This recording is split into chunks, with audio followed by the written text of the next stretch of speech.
And with that, heard it from the Marine right here himself. And with that, I'd be glad to take your questions. Tara. Hi, Sabrina. On the transition, has the secretary or anyone in the department reached out to the Trump transition team so far? And are you expecting visits in the coming days? So in terms of outreach to the Trump transition team, we're coordinating everything right now with the White House and GSA. There's certain agreements that need to be signed and put into place before we can start that transition process. But regardless, we are committed to a professional and effective transition for the incoming administration. But for more on that, I'd have to refer you to the White House and GSA. What are the agreements that need to be signed? I don't have more information on that. I'd refer you to GSA. Okay, and then on Ukraine, the president has committed to getting the rest of the Ukraine aid out before the rest of his term. What does that mean in practical terms for y'all? Is there existing stockpile that could be sent now? What options are you looking at? So in terms of existing stockpiles, what you're seeing us continue to do is send out those presidential drawdown packages. That will continue. We still have, approximately $2 billion left in USAI as well that we can commit. So you're going to continue to see packages roll out in the coming weeks before the end of this administration. That is consistent with how we've been doing this in the past. It's something that, we've done on a pretty regular, almost weekly basis.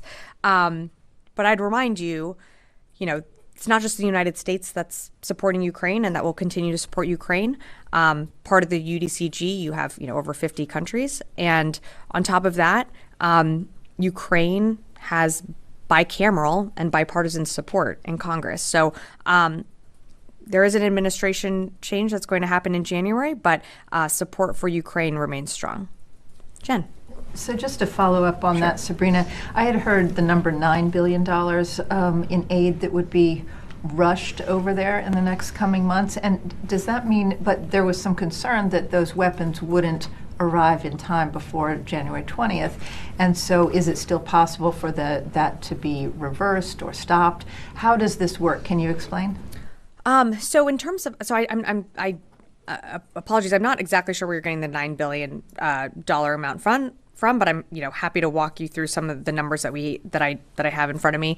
We have approximately $4 billion left in the previously committed PDA that the president notified Congress that he would be spending down that authority or using that authority before the end of his term, and then we have that USAI commitments or approximately $2 billion in USAI funding that we will also commit to Ukraine.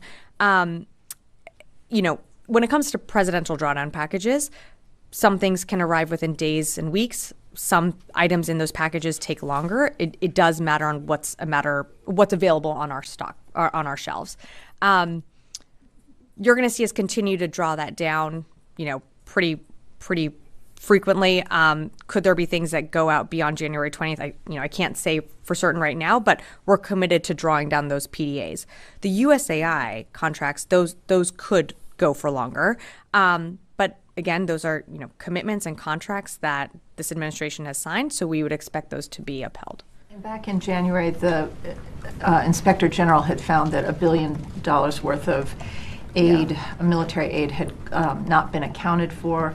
Are you concerned that rushing this next tranche, there may not be accountability and that some of this drawdown could, disappear? We're not. We are very confident in the processes and procedures and measures that we've put into place when it comes to getting aid to Ukraine and taking accountability for all of that. There have been reevaluations over time. We certainly welcome the Inspector General's review of those materials, but we're confident in the transparency of that process, and we're also confident in the support that Ukraine has from this administration and from Congress that they will continue to get those, whether it's capability systems, that will continue to flow to the battlefield. Oren. Two questions. First is a follow-up here. Do you have enough weapons and equipment in current stockpiles and what will be produced before January 20th to actually use the remaining $4 billion in PDA? Well, the president made the commitment that would be drawn, that we would use that PDA authority before the term ends. So, we're always constantly backfilling and restocking our shelves. It's something that we're confident in getting those commitments to Ukraine when that comes to that over $4 billion in authority. But that doesn't answer the question. Do you actually have enough to use all of it? Are you saying you do? We are going to use it, and the president has committed to that. And so I'm not going to get into an Excel spreadsheet of what we have on our shelves, but we're committed to providing Ukraine what it needs, and that includes that $4 billion in authority. And then my other question, thank you. We noted the wording of lawful orders in the Secretary's message to the force. President-elect Donald Trump has spoken repeatedly during his campaign about how he would use the military, including active duty and National Guard, for domestic issues. Is the department preparing for that possibility? And what's the message to the force about how troops and commanders should be thinking through that? So look, I'm certainly not going to speak to hypotheticals. And the secretary said, pushed out a memo to the force that I think captures the sentiment of where he is and this administration. I think it's important to remember that the military is apolitical. And so, as it says in his memo to the force, the U.S. military will stand ready to carry out the policy choices of its next commander-in-chief and to obey all lawful orders from its civilian chain of command. I've seen those comments. I'm just not going to go down that road of hypotheticals, but this is certainly the finest fighting force the world has ever seen that will continue to defend our country, our Constitution, and the rights of all citizens. But given the comments that are quite clearly out there, no one is preparing or thinking through further or deeper what those possibilities and what those lawful orders might look like and what they might not look like? Well, it's certainly things that we take seriously, but I'm not going to get into hypotheticals. It is we are going to ensure that there is a peaceful and calm transition and set up the incoming team for the success they need to carry out the mission of the department. Charlie. Thank you. I just want to follow on from that. Are memos like that standard operating procedure? And yeah, the secretary has sent out memos to the force on occasion. No, but in a transition, like neither of us were here 4 years ago. What was it necessary, and was that a message not only to the outgoing teams but the incoming teams? I can't speak for during the previous administration. I can only speak for the secretary. The secretary, the president, members of the interagency, other secretaries, other cabinet secretaries have issued memos to their staffs before.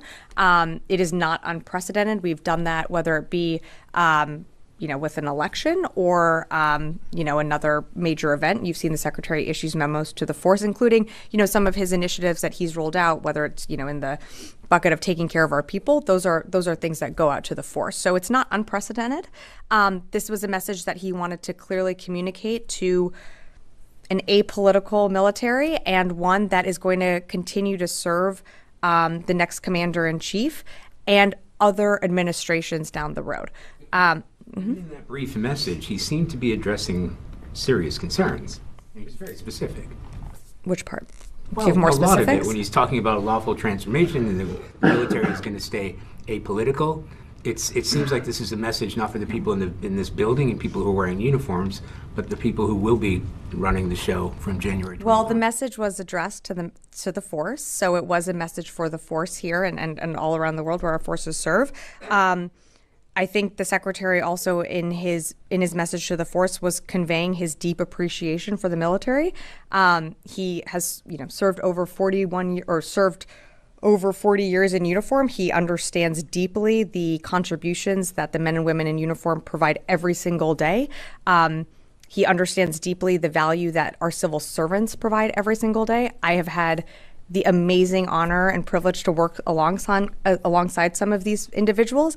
And they're going to continue to work with the next administration that's coming in.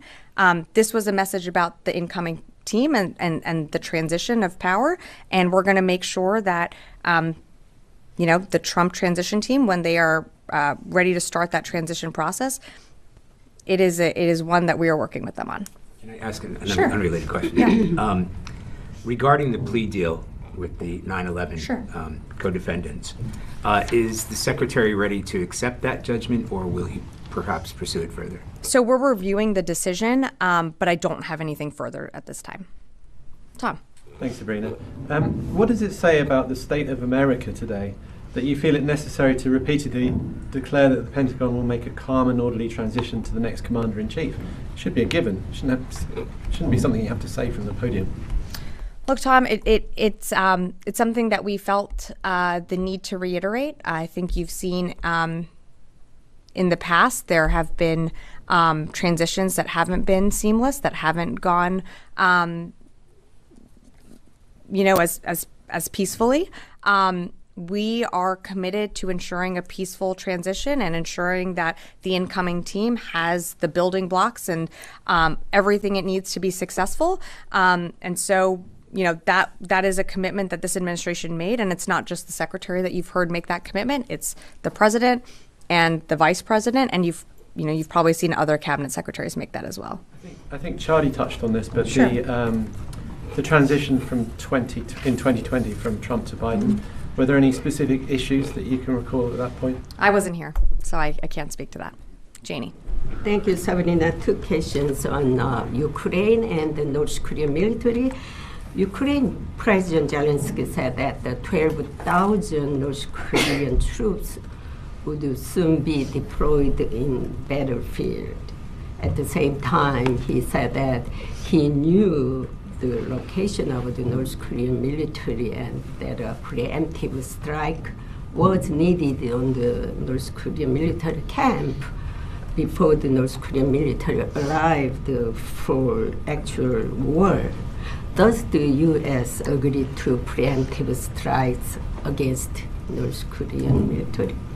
So, Janie, what we've said pretty publicly from the podium is that we know North Korean soldiers are moving into the Kursk Oblast within Russia and likely going to be engaged in combat. Preemptive strikes within the Kursk Oblast, I mean, the Ukrainians are operating within Kursk. They're holding that their lines, but, we fully expect that DPRK soldiers could be engaged in combat, and if they are legitimate targets. So we've been pretty public about that.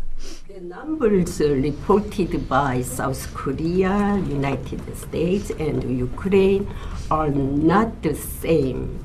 Why are the numbers on North Korean military deployment? Numbers can range.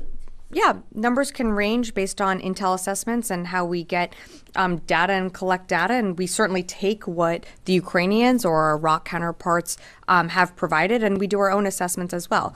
Right now, we've assessed that there's probably between 10 and 11,000 DPRK soldiers within Kursk that number, as you heard General Ryder speak to on Monday, that could go up. But that's our assessment right now.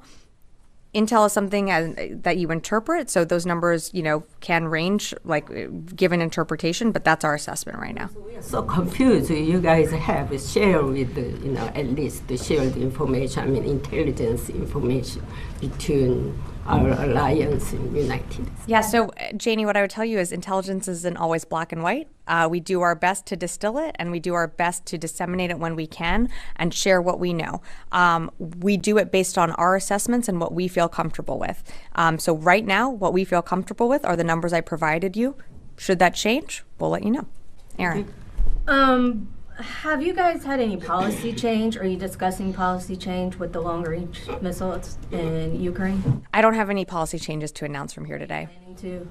I don't have anything to announce today. Also, an update on North Korea troops. Has North Korea sent any more over to the Ukraine? To my knowledge, there have not been more soldiers sent over from North Korea. Could we see that happen? It's something that we're certainly going to continue to look at. Putin is clearly desperate, having failed in his strategic battlefield objectives. So could we see more DPRK soldiers make their way to the battlefield, make their way to Russia for more training?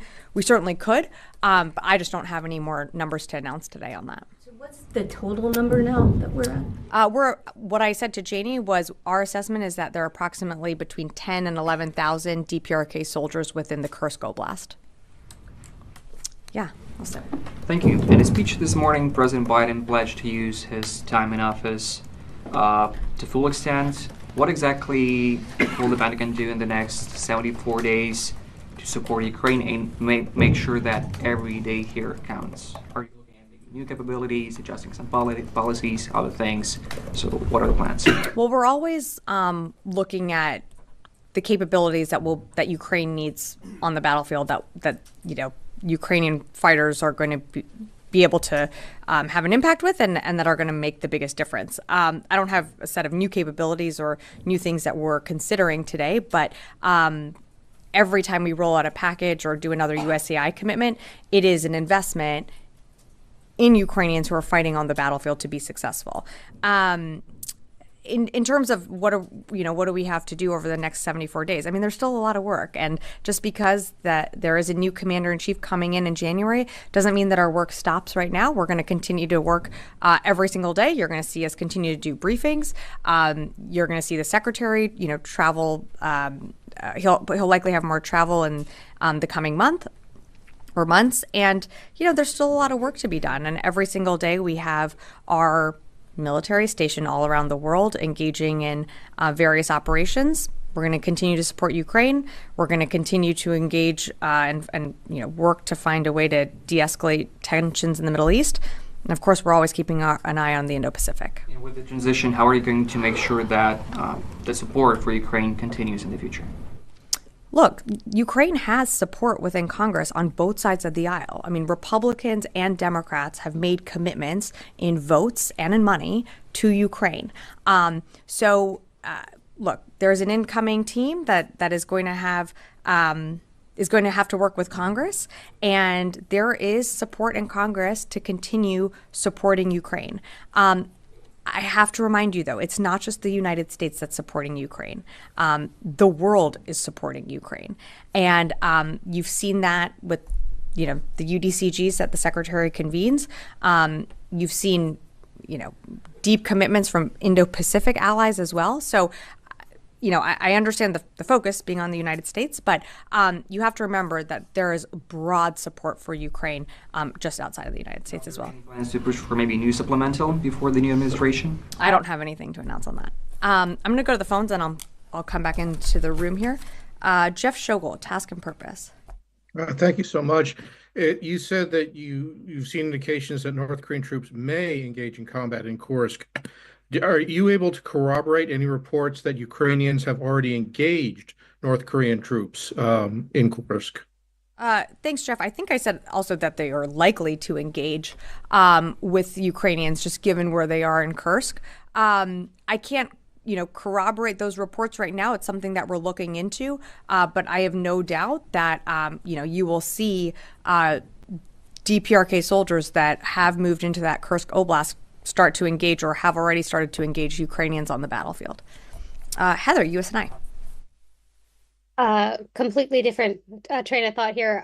So the Naval Safety Center or Safety Command released its annual report, and it looks like, again, for the Marines and the Navy, and I'm sure this is not unique to these services, that car crashes and motorcycle crashes continue to be one of the leading causes of death. So I was wondering if the Department of Defense is planning to do anything to work on safety revolving around people when they're driving their own personal vehicles or personal motorcycles.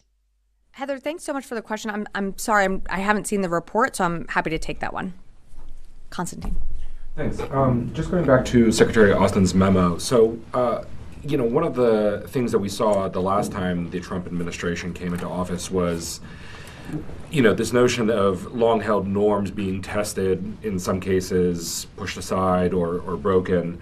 In the memo, Secretary Austin talks about, an apolitical military, which is, a norm that this country has had since its founding. Is the Secretary planning on doing anything to enshrine sort of this idea into policy, somehow shore it up so that it is not tested by the incoming administration? Look, the incoming secretary and the incoming administration will make its own policies. One policy that, as you said, is longstanding history and tradition is that the military would remain and is an apolitical entity. So we expect that to continue. What policies a new incoming administration implements, that I really can't speak to right now. Noah. Thank you. A couple of questions here. Sure. The first on the incoming Israeli Minister of Defense. Does the Secretary have any plans to speak with him? Has that already occurred? If I missed that. They have not spoken yet. I'm sure there will be a call, in the future, but I just don't have anything to read out right now. Secondarily, following up on the press conference last week in which Secretaries Austin and Blinken expressed that they saw progress from Israel on humanitarian aid into Gaza, but we're still looking for more. Tell us where it is this week. Do they feel satisfied with some of the progress that they've seen since making those remarks? I mean, no, not enough is being done. I think it's clear that the situation in Gaza, the humanitarian situation remains dire.